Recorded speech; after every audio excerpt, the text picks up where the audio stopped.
This video, I am looking at the 9-2 homework assignment, and I'm going to do number 7 with you, solving by substitution.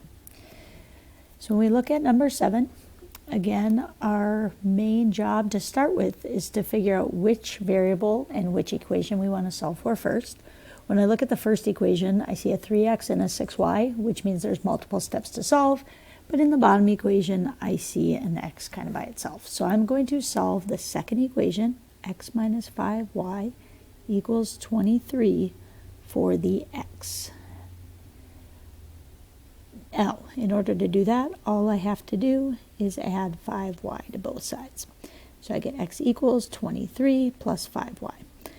Once I have one of the equations solved for a variable, my next step is to take that and plug it back into an equation. I typically like to take the top equation for this one, just to stay organized. So I take 3x plus 6y equals 6, and now I know that my x can be replaced with 23 plus 5y. Then I keep the plus 6y equals 6. Once I get to this point, I just need to solve for y, and I need to do order of operations. First, I get rid of the parentheses by distributing the 3 through to both parts. I get 69 plus 15y plus 6y equals 6. Combine like terms, 69 plus 21y equals 6. I'm going to subtract 69 from both sides, and I get 21y equals negative 63.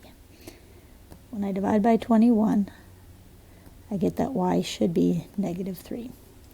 Once I have one of the variables, then I'm going to take that and substitute it back into my other equation, so the bottom equation in this case. And I'm going to substitute that negative 3 in for the y, so I have x minus 5 times negative 3 should equal 23.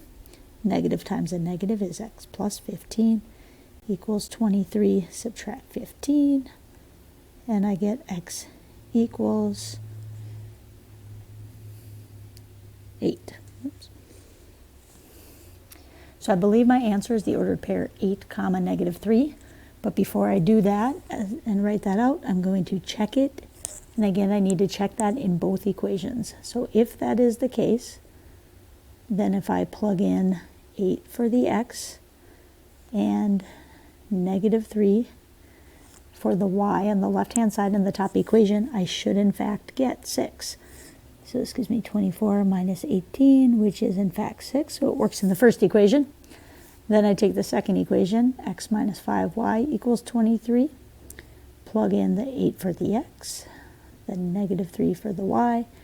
And again, when I simplify the right, I get 8 plus 15, which does give me 23. So both works, which means my final answer is in fact 8 comma negative 3. I write it as an ordered pair and make sure I circle it as my answer.